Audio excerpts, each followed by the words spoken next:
प्रिय छात्रों, बही खाता लेखाकर्म अकाउंटेंसी के अंतर्गत हम आज अध्ययन करेंगे अंश पूंजी लेखे अध्याय के अंतर्गत अंश, इनको हम शेयर कहते हैं। ये क्या कहलाते हैं?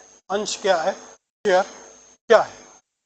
तो सामान्य तौर पर हम देखते हैं कि किसी भी व्यापार, एकल व्यापार में, साझेदारी व्यवसाय में जो पूंजी है, एकल व्यापार में व्यापारी स्वयं अपनी व्यक्तिगत पूंजी का इस्तेमाल करता है। दूसरा, वहीं साझेदारी व्यवसाय में विभिन्न साझेदार जो हैं वो अपनी व्यक्तिगत पूंजी का इस्तेमाल करके व्यापार व्यवसाय को संचालित करते हैं। अब चूंकि कंपनी जो कि बहुत सारे लोगों का एक समूह होता है जिसकी पूंजी जो है छोटे छोटे भागों में बटी होती है, और कंपनी का स्वयं का एक अस्तित्व जो है अपने सदस्यों से अलग होता है। तो यहाँ पर कंपनी को जो हमने पूर्व में संज्ञा दी थी कि कंपनी जो है एक कृत्रिम व्यक्ति के ऊपर के रूप में माना गया। तो चूंकि कृत्रिम व्यक्ति होने के कारण कंपनी जो है स्वयं पूंजी को एकत्रित नहीं कर सकती, जिस प्रकार से एकल व्यवसाय में व्यापारी स्वयं या साझेदारी व्यवसाय में साझेदार स्वयं अपनी पूंजी को व्यापार व्यवसाय में लगाते हैं। तो यहाँ पर कंपनी की जो है अधिक मात्रा में पूंजी की आवश्यकता होती है। कंपनी जो होती है बहुत लार्ज स्केल पर उत्पादन करती है, तो उसको बड़ी मात्रा में पूंजी की आवश्यकता होती है।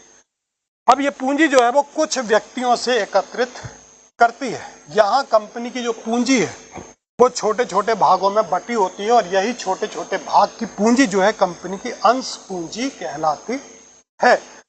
अर्थात जो कंपनी की एक पूंजी होती है, पूंजी के छोटे छोटे भाग होते हैं, हिस्से होते हैं, और यही छोटे छोटे जो पूंजी के भाग हैं, जो उसके हिस्से हैं, वो कंपनी की अंश पूंजी कहलाती है। जैसे मान लीजिए कंपनी की पूंजी यहाँ पर 1 लाख रुपए है मान लीजिए, और वो 1000 भागों में बटी है, तो यहाँ पर 100 उसके क्या है, हिस्सेदार। तो ये 100 भागों में भाग है, ये 100 भागों में इसकी पूंजी यहाँ पर, जो 100 रुपए वाले 1000 भागों में उसकी पूंजी यहाँ पर बटी हुई है। तो इस प्रकार से यहाँ पर जो है, जो इस अंश को लेते हैं वे कंपनी के अंशधारी कहलाते हैं। अब ये जो हिस्से हैं जो ये लिया हुआ है, ये क्या कहलाते हैं, उसके हिस्सेदार कहलाते हैं। तो अंश पत्र वो पत्र कहलाता है जो कि एक कंपनी की पूंजी का प्रतिनिधित्व करता है। तो कंपनी अधिनियम 2013 की धारा 2 के उपभाग 84 के अनुसार अंश से आशय किसी कंपनी की अंश पूंजी में हिस्सा से है, और इसमें स्टॉक भी शामिल है। तो अंश से यहाँ आशय जो है कि कंपनी की पूंजी का एक हिस्सा है कौन, अंश पूंजी, और इसमें स्टॉक भी शामिल है। तो ये कहलाता है अंश या शेयर। इसके बाद 2 प्रकार इसके होते हैं अंश के, समता अंश या साधारण अंश, और दूसरा होता है पूर्वाधिकारी अंश। पहला जो प्रकार है समता या साधारण अंश, ये वे अंश कहलाते हैं जो कि पूर्वाधिकारी अंश नहीं है, अर्थात इनको पूर्वाधिकार प्राप्त नहीं है। पूर्वाधिकार से तात्पर्य है कि पहले से कोई अधिकार इनको प्राप्त है, वो पूर्वाधिकार है। तो समता या साधारण अंश ये सामान्य अंश कहलाते हैं। इन्हें किसी भी प्रकार का कोई पूर्वाधिकार प्राप्त नहीं है। कौन सा पूर्वाधिकार प्राप्त नहीं है? लाभांश प्राप्त करने का अधिकार या वापस पूंजी को प्राप्त करने का अधिकार इनको पहले नहीं है। इसमें जोखिमता अधिक होती है। यहाँ पर सभी को लाभांश व भुगतान होने के बाद ही इनको लाभांश दिया जाता है, और लाभांश की दर जो होती है इनकी अनिश्चित होती है। ये वास्तव में कंपनी के स्वामी, कंपनी का स्वामी कौन होता है? वही होता है जो साहसी होता है, जो व्यवसाय में पूंजी लगाता है और लाभ या हानि का जिम्मेदार होता है। तो यहाँ पर इस प्रकार से हम देखते हैं कि समता अंश में जो पूंजी लगाता है उसकी लाभ की जो लाभांश की दर है वो कैसी है? अनिश्चित, कोई निश्चित नहीं है। तो जब उन्होंने अपनी पूंजी लगाई है और उनकी लाभांश की दर अनिश्चित है, तो इस स्थिति में वो क्या है? कंपनी के स्वामी कहलाते हैं। और जो तमाम प्रकार के सभी प्रकार के लाभांशों का अन्य लोगों को भुगतान करने के पश्चात या पूंजी का भुगतान करने के पश्चात जो शेष बचता है तब इनको भुगतान किया जाता है, तो वो कहलाते हैं सामान्य या साधारण समता या साधारण अंश। इसकी जो विशेषताएं हैं, नंबर 1, लाभांश की दर बदलती रहती है, अर्थात इनकी लाभांश की जो दर है वो निश्चित नहीं होती, ये कंपनी के लाभ पर निर्भर करती है और उसी हिसाब से इनको लाभांश दिया जाता है। दूसरा जो है, पूर्वाधिकारी अंशधारियों को लाभांश देने के बाद इन्हें लाभांश दिया जाता है। समस्त प्रकार के पूर्वाधिकारी अंशधारियों को लाभांश देने के बाद ऋण पत्रधारियों को उनका ब्याज देने के उपरांत और तमाम प्रकार के भुगतान करने के पश्चात जो शेष बचता, तब यहाँ पर समता अंशधारियों को लाभांश दिया जाता है। तीसरा जो है, लाभ होने पर प्रतिवंश जो है लाभांश देना अनिवार्य नहीं है। कोई जरूरी नहीं है कि यदि कंपनी को हर वर्ष लाभ हो रहा है तो इन्हें हर वर्ष लाभ दिया ही जाए। साथ ही कंपनी के समापन पर इनकी पूंजी का भुगतान जो है सबसे अंत में किया जाता है।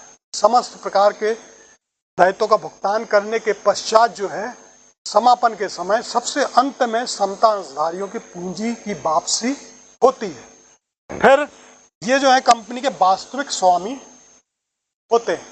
समता अंशधारी जो होते हैं ये कंपनी के वास्तविक स्वामी होते हैं और इन्हें संचालक मंडल के सदस्यों के चुनाव में, वार्षिक साधारण सभा में भाग लेने का अधिकार होता है और मत या वोट देने का भी इन्हें अधिकार होता है। तो ये कहलाते हैं समता या साधारण या सामान्य अंश।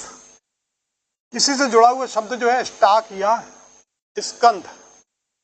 कंपनी को जिन अंशों की पूर्ण देय राशि प्राप्त हो जाती है, जैसे कि यदि एक अंश जो है 100 रुपए वाला है, जो कि 25 रुपए आवेदन में, 25 रुपए आवंटन में और 50 रुपए यहाँ पर जो है फर्स्ट एंड सेकंड कॉल में। तो इस प्रकार से यहाँ पर 100 रुपए जो है 3 या 4 भागों में उससे एकत्रित किए जाते हैं। तो जिस अंश पर, ये अंश मान लीजिए 100 रुपए वाला है और इस पर जो है 100 रुपए पूरे प्राप्त हो गए, अर्थात जिन अंशों की पूर्ण देय राशि प्राप्त हो जाती है। ऐसे अंश जो कंपनी ने निर्गमित किए हैं और उन अंशों पर पूर्ण राशि जो है वो इन्हें प्राप्त हो गई है, तो कंपनी जो है एक प्रमाण पत्र देती है जिसे स्कंद या स्टॉक कहते हैं। स्कंद जो है पूर्णदत्त अंशों के लिए ही दिया जाता है, अर्थात जिन अंशों पर पूर्ण राशि चुकता प्राप्त हो चुकी है वही स्कंद में परिवर्तित किए जाते हैं। कंपनी अंशों को ही बाद में स्कंद में बदलती है और स्कंद जो है टुकड़ों में विभाजित किया जा सकता है। तो ये है स्टॉक या स्कंद। दूसरा जो है अंश प्रमाण पत्र। अंश प्रमाण पत्र क्या है? जो कंपनी का अंशधारी है जिसने कंपनी के अंश प्राप्त कर लिए हैं, कंपनी उसको जो है सार्वमुद्रा के अधीन निर्गमित एक प्रमाण पत्र देती है जिसे किसी सदस्य द्वारा धारण किए गए अंश निश्चित होते हैं। अर्थात कंपनी के द्वारा अंश प्रमाण पत्र लिए जाने का एक प्रमाण पत्र क्या कहलाता है? अंश प्रमाण पत्र। तो ये एक ऐसा प्रलेख है जो एक अंश पूंजी वाली कंपनी में अंशों के स्वामित्व को प्रमाणित करते हैं। अर्थात ये प्रमाण पत्र ये बताता है कि इस अंशधारी का कंपनी पर स्वामित्व है, अर्थात कंपनी के अंश पूंजी में इसका एक हिस्सा है। ये जो है कंपनी के सदस्यों द्वारा क्रय किए गए अंशों की संख्या को प्रकट करते हैं। अंश प्रमाण पत्र जो है ये बताता है कि किस अंशधारी के पास कंपनी के कितने अंश हैं तथा अंशों पर सदस्यों के स्वामित्व का प्रत्यक्ष प्रमाण होता है। अर्थात जिसके पास अंश प्रमाण पत्र होता है वो प्रमाण पत्र ये बताता है कि संबंधित अंशधारी जो है वो कंपनी का अंशधारी है। तो ये है अंश प्रमाण पत्र। अंश एवं स्टॉक में अंतर। तो अंश का क्या है? अपना एक अंकित मूल्य होता है। 100 रुपए का अंकित मूल्य है उसका, मान लीजिए, या 1000 रुपए का है, जो भी मूल्य है उस अंश का, उसका एक अंकित मूल्य होता है। स्कंद क्या है? इसका कोई अंकित मूल्य नहीं होता। क्यों? क्योंकि ये पूर्णदत्त चुकता अंशों का एक क्या है? समूह है। ये स्कंद है, इसका कोई अपना अंकित मूल्य नहीं होता, टुकड़ों टुकड़ों में हो सकता है ये। फिर अंश का पूर्ण चुकता होना आवश्यक नहीं है, अर्थात जरूरी नहीं है कि जितने अंश हमने निर्गमित किए हैं, जितने पर हमें एप्लीकेशन मनी, अलॉटमेंट मनी प्राप्त हो चुकी है या कुछ की नहीं हुई है, तो जरूरी नहीं है कि हर एक अंश जो है वो पूर्ण चुकता हो, अर्थात सभी अंशों पर हमें बकाया राशि प्राप्त हो चुकी है। जबकि स्कंद उन्हीं का तैयार किया जाता है जो पूर्णदत्त चुकता अंश है, अर्थात जिन अंशों की पूर्ण चुकता राशि हमें प्राप्त हो चुकी है उन्हीं का स्टॉक बनाया जाता है। तो स्कंद का चुकता होना यहाँ आवश्यक है। फिर अंश जो है पूर्ण रूप में ही हस्तांतरित किए जा सकते हैं। अंश हम कभी भी किसी को भी पूर्ण रूप से सीधा सीधा हस्तांतरित कर सकते हैं, जबकि स्कंद जो है टुकड़ों में भी हस्तांतरित किया जाता है। स्टॉक जो है वो अलग अलग भागों में बांट कर टुकड़ों टुकड़ों में उसको हम बेच सकते हैं। फिर एक ही प्रकार के अंशों का अंकित मूल्य समान रहता है। एक ही प्रकार के अंश हैं, उन सभी का अंकित मूल्य जो है एक समान होता है, जबकि स्कंद जो है अलग अलग टुकड़ों में होता है, इसलिए इसकी रकम भी जो है अलग अलग भिन्न भिन्न होती है। फिर प्रत्येक अंश का एक क्रम रहता है। अंशधारी को जो अंश प्रमाण पत्र दिया जाता है, उस अंश प्रमाण पत्र का हर एक का अपना अपना क्रमांक होता है। स्कंद के लिए ऐसी कोई संख्या निर्धारित नहीं है। फिर अंश जो है सदैव क्या होते हैं, रजिस्टर्ड होते हैं, पंजीयत होते हैं। स्कंद जो है दोनों प्रकार के हो सकते हैं, रजिस्टर्ड और नॉट रजिस्टर्ड, दोनों ही प्रकार के स्कंद हो सकते हैं। पर अंशधारी जो है कंपनी का सदस्य कहलाता है। अंशधारी जो होता है वो कंपनी का क्या होता है, सदस्य होता है, जबकि स्कंदधारी को कंपनी का सदस्य होना आवश्यक नहीं। तो यह है अंश और स्टॉक या स्कंद में अंतर। बात करते हैं हम सामान्य अंश के बाद पूर्वाधिकारी अंश। जैसा कि बताया कि दो प्रकार के अंश होते हैं, एक सामान्य समता या साधारण अंश और दूसरा प्रकार जो है पूर्वाधिकारी अंश। नाम से ये स्पष्ट है कि पूर्व से इनको अधिकार प्राप्त है। ऐसे अंश जिन पर जो है पूर्व से कुछ अधिकार इनको प्रदान किए जाते हैं वो कहलाते हैं पूर्वाधिकारी अंश। तो ये वो अंश कहलाते हैं जो सामान्य अंश नहीं है, न लाभांश बाद समापन पर पूंजी वापसी का पूर्वाधिकार प्राप्त होता है। अर्थात पूर्वाधिकारी अंशधारियों को एक निश्चित दर से लाभांश जो है समता अंशधारियों को पहले प्राप्त करने का अधिकार है, वहीं पूंजी वापसी का भी इन्हें पहले अधिकार प्राप्त है।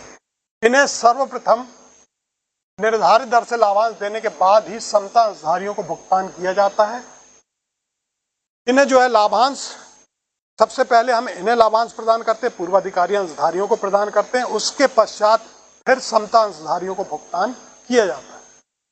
तो ये अंश जो है एक निश्चित आय प्राप्त करने वाले अथवा सुरक्षित विनियोग में धन कमाने वाले विनियोक्ताओं के लिए पूर्वाधिकारी उपयुक्त माने जाते हैं।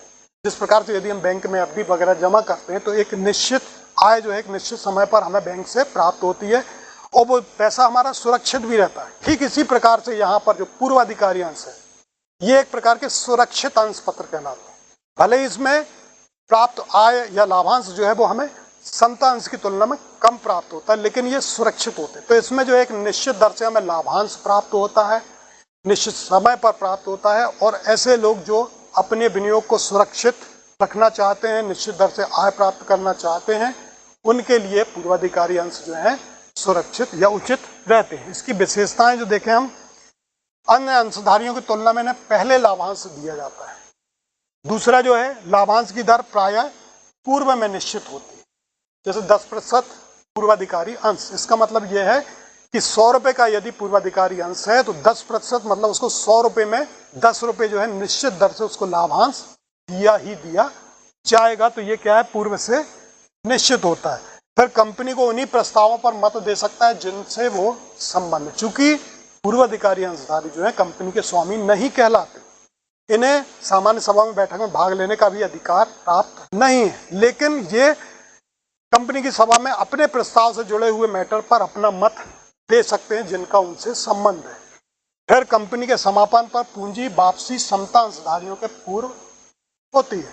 यहाँ पर जो है कंपनी के समापन पर पूर्वाधिकारी अंशधारियों को अपनी पूंजी की वापसी जो है समता अंशधारियों से पहले प्राप्त होती है। तो ये कुछ प्रकार के जो अधिकार हैं इनको, जैसे कि लाभांश पाने का पहले अधिकार, पूंजी वापसी का पहले अधिकार, प्राप्त अधिकार, ये अधिकार जो है पूर्वाधिकारी होते हैं। तो ये कहलाते हैं पूर्वाधिकारी अंश। अब यहां हम देखते हैं पूर्वाधिकारी अंश के प्रकार। इसके 9 प्रकार हैं पूर्वाधिकारी अंश के। सबसे पहला हम देखते हैं असंचयी पूर्वाधिकारी अंश, अर्थात जिसको हम संचित करके नहीं रख सकते। अक्सर ऐसा होता है कि यदि किसी वर्ष कंपनी को लाभांश नहीं हुआ, लाभ प्राप्त नहीं हुआ, तो उस वर्ष जो है पूर्वाधिकारी अंशधारी को लाभांश जो है वो नहीं दिया गया। अब जो लाभांश उसको उस वर्ष नहीं दिया गया वो उसको अगले वर्ष प्राप्त होना चाहिए, लेकिन अगले वर्ष भी उसको प्राप्त नहीं होगा। तो जिनमें लाभांश उसी वर्ष देय होता है जिस वर्ष कंपनी को पर्याप्त लाभ हुए। यदि लाभ नहीं हुआ तो लाभांश नहीं दिया जाएगा। अर्थात जिस वर्ष लाभ कंपनी को प्राप्त नहीं हुआ उस वर्ष का संचित लाभ जो है वो अगले वर्ष उसको नहीं दिया जाएगा, वो है असंचयी। दूसरा है संचयी, इसका जस्ट उल्टा है। यदि कंपनी को हानि होती है और उस वर्ष उन्हें लाभांश नहीं दिया गया तो आगे आने वाले वर्षों में इनका लाभ संचित रहता है, अर्थात अगले वर्ष इनको लाभ दिया जाएगा, अगले वर्ष लाभ दिया जाएगा। तीसरा जो है परिवर्तनीय पूर्वाधिकारी अंश। तीसरा प्रकार है परिवर्तनीय पूर्वाधिकारी अंश, अर्थात ऐसे अंश जिनको हम दूसरे अंश पत्रों में परिवर्तित कर सकते हैं या बदल सकते हैं। तो इन अंशधारियों को यह अधिकार होता है कि वे निश्चित समय पश्चात अपने अंशों को समता अंशों में बदल सकते हैं। जैसे कि पहले यदि हमने पूर्वाधिकारी अंश पत्र लिए तो यदि परिवर्तनीय पूर्वाधिकारी अंश पत्र है वे यदि, तो उनको हम समता अंशों में बाद में बदल सकते हैं, परिवर्तित कर सकते हैं। चौथा जो है अपरिवर्तनीय, अर्थात इन अंशों को हम समता अंशों में परिवर्तित नहीं कर सकते। ऐसे अपरिवर्तनीय पूर्वाधिकारी अंश कहलाते हैं ये, जिनको हम उन अंश पत्रों को किसी और अंश पत्रों में परिवर्तित या कन्वर्ट नहीं कर सकते, वो हैं अपरिवर्तनीय। तो यहाँ असंचयी, संचयी और परिवर्तनीय और अपरिवर्तनीय। इसके बाद हम देखते हैं भागयुक्त पूर्वाधिकारी अंश। भागयुक्त का है जिन अंशधारियों को पूर्व निर्धारित दर से लाभांश प्राप्त होने के बाद अन्य प्रकार के अंशों का लाभांश देने के बाद शेष बचे अतिरिक्त लाभ में भाग प्राप्त करने का अधिकार होता है। अर्थात पहले तो इनको निश्चित दर से लाभांश प्राप्त होगा, इसके बाद भी यदि कंपनी में कोई लाभांश बच जाता है, शेष रह जाता है, तो शेष बचे हुए लाभांश में से भी अतिरिक्त लाभ में से भाग प्राप्त करने का भागयुक्त पूर्वाधिकारी अंशधारियों को अधिकार होता है। फिर है अभागयुक्त, इन्हें निश्चित दर से लाभांश पाने का अधिकार होता है, अतिरिक्त लाभ में इनका कोई हिस्सा नहीं होता, अलग से जो बचे हुए लाभ में इनका कोई हिस्सेदारी या नहीं होता। फिर प्रत्याभूतित पूर्वाधिकारी अंश, इन्हें एक निश्चित दर से हर वर्ष लाभांश मिलने की गारंटी दी जाती है। अंशधारियों को कंपनी के प्रति विश्वास बनाने के लिए ये अंश निर्गमित किए जाते हैं। कंपनी को हानि हो चाहे लाभ हो, इससे कोई मतलब नहीं। प्रत्याभूतित पूर्वाधिकारी अंश यदि हैं तो कंपनी उन्हें हर वर्ष निश्चित दर से लाभांश की गारंटी देती ही है। इस प्रकार के अंश जो है इसलिए जारी किए जाते हैं ताकि कंपनी पर अंशधारियों का विश्वास बना रहे। फिर विमोचनशील या शोध्य पूर्वाधिकारी अंश, कोई भी अंशों द्वारा सीमित कंपनी ऐसे पूर्वाधिकारी अंश पत्रों को जारी कर सकती है जिनकी राशि कुछ निश्चित शर्तों के अनुसार लौटाई जा सकती है। इनको हम बोलते हैं विमोचनशील या शोध्य पूर्वाधिकारी अंश, अर्थात ऐसे पूर्वाधिकारी अंश जिनको हमने अभी परचेज किया है लेकिन आवश्यकता पड़ने पर हम कुछ निश्चित शर्तों के साथ कंपनी उनकी रकम जो है हमें वापस कर देती है, वो विमोचनशील या शोध्य पूर्वाधिकारी अंश पत्र कहलाते हैं। फिर अविमोचनशील या अशोध्य पूर्वाधिकारी अंश, कंपनी के जीवन काल में इन अंश पत्रों का शोधन नहीं होता, अर्थात इनकी पूंजी की वापसी कंपनी के जीवन काल में नहीं की जा सकती। जब तक कंपनी चलती रहेगी पूंजी पूर्वाधिकारी अंश पत्र के रूप में लगी रहेगी। जब कंपनी का समापन होगा तो तब जो है इनका जो है भुगतान हम प्राप्त कर सकते हैं। वर्तमान में जो है सीमित दायित्व वाली कंपनियां जो हैं अशोध पूर्वाधिकारी अंश पत्रों का निर्गमन नहीं कर सकती, पर प्रतिबंध लगा हुआ है। तो ये जो है पूर्वाधिकारी अंश पत्रों के जो है प्रकार हमने यहाँ देखे 9 प्रकार के। समता अंश एवं पूर्वाधिकारी अंशों में अंतर, ये बहुत आवश्यक अंतर है दोनों के बीच में, समता अंश और पूर्वाधिकारी अंश। बात करते हैं यहाँ पर समता अंश और पूर्वाधिकारी अंशों के बीच में क्या डिफरेंस है, इन दोनों के बीच में क्या अंतर है। सबसे पहले बात करते हैं हम लाभांश की। इन अंशधारियों को लाभांश जो है पूर्वाधिकारी अंशधारियों के बाद प्राप्त होता है, क्योंकि ये कंपनी के क्या है, एक प्रकार के स्वामी माने जाते हैं। तो इनको जो लाभांश है पूर्वाधिकारी अंशधारियों के बाद ही प्राप्त होता है, जबकि पूर्वाधिकारी अंशधारियों को लाभांश जो है समता अंशधारियों के पहले प्राप्त होता है। दूसरा जो है लाभांश की दर, समता अंशधारियों के लाभांश की दर जो है वो क्या है, घटती बढ़ती रहती है। ये कंपनी के लाभ हानि पर डिपेंड करती है, कंपनी की लाभार्जन क्षमता किस प्रकार की, कितना लाभ उसने अर्जित किया है, उस हिसाब से इनको लाभांश दिया जाता है, घटती बढ़ती रहती है। क्योंकि ये पूर्वाधिकारी जो है ये इनकी लाभांश की दर पूर्व से ही निश्चित होती है, तो उनको उसी दर से लाभांश दिया जाता है। फिर निश्चित आय, क्योंकि लाभांश की दर अनिश्चित है इसलिए इनकी आय अनिश्चित रहती है, जबकि इनकी लाभांश की दर निश्चित है इसलिए इनकी आय निश्चित रहती है। फिर सट्टा, इन अंशों में अधिक सट्टा होता है, क्योंकि यहाँ पर समता अंश की लाभांश की जो दर है वो ऊपर नीचे होती रहती, तो इन पर सट्टा की संभावना ज़्यादा होती है, सट्टा इस पर लगता रहता है। जबकि पूर्वाधिकारी अंश की फिक्स होती है लाभार्जन क्षमता, लाभांश क्षमता, तो ये नाम मात्र का इसमें सट्टा होता है। जबकि अंकित मूल्य की बात करें तो इनका अंकित मूल्य जो होता है कम होता है, समता अंश का अंकित मूल्य कम होता है, जबकि पूर्वाधिकारी अंश पत्रों का अंकित मूल्य जो है अधिक होता है। फिर शोधनीय, समता अंश जो है वो शोधनीय नहीं हो सकते, कंपनी के जीवन काल में नहीं हो सकते। जब तक कंपनी का समापन नहीं होगा तब तक समता अंश का शोधन नहीं होगा, इनका भुगतान नहीं होगा। पूर्वाधिकारी जो है ये शोधनीय हो सकते हैं, इनका भुगतान कंपनी कर सकती। फिर बात करते जोखिम की, चूंकि लाभांश की दर यहाँ पर घटती बढ़ती रहती है तो इन अंशों पर जोखिम अधिक होता, कभी मिलता भी है कभी नहीं भी मिलता।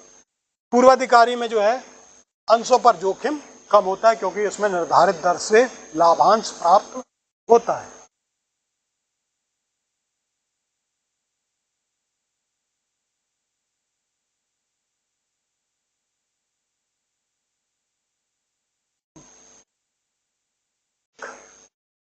अंश पूंजी से क्या आशय है, दूसरा समता अंश से आशय और उसकी विशेषताएं लिखिए, तीसरा अंश एवं स्टॉक के बीच अंतर स्पष्ट करिए, चौथा पूर्वाधिकारी अंश से आशय व उसके जो प्रकार हैं, 9 प्रकार है विभिन्न, उनको विस्तार से आपको समझाना है, और समता अंश व पूर्वाधिकारी अंशों के बीच में क्या अंतर है इनको आपको स्पष्ट करना है।